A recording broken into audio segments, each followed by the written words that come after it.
Elisabeth Borne dévoile mercredi, depuis l'Élysée, la feuille de route dont l'a chargé Emmanuel Macron pour donner de la substance aux 100 jours d'apaisement et d'action décrétés par le président jusqu'au 14 juillet, et tenter ainsi de tourner la page des retraites.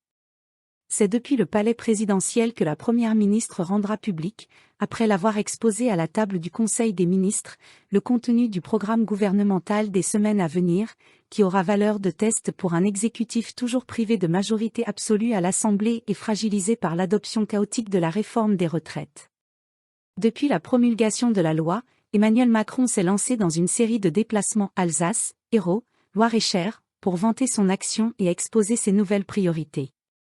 Des déplacements accompagnés de manifestations d'opposants et de leurs concerts de casseroles, comme pour la plupart des échappées ministérielles sur le terrain, à l'image de la visite chahutée lundi à Lyon du ministre de l'Éducation P.A.P. Ndiaye.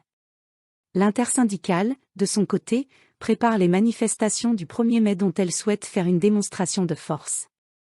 Ça peut être le barreau d'honneur de l'intersyndicale, estime néanmoins un ministre. L'heure n'en est pas moins à la relance de la machine exécutive au moment où Emmanuel Macron vient de franchir le premier anniversaire de sa réélection.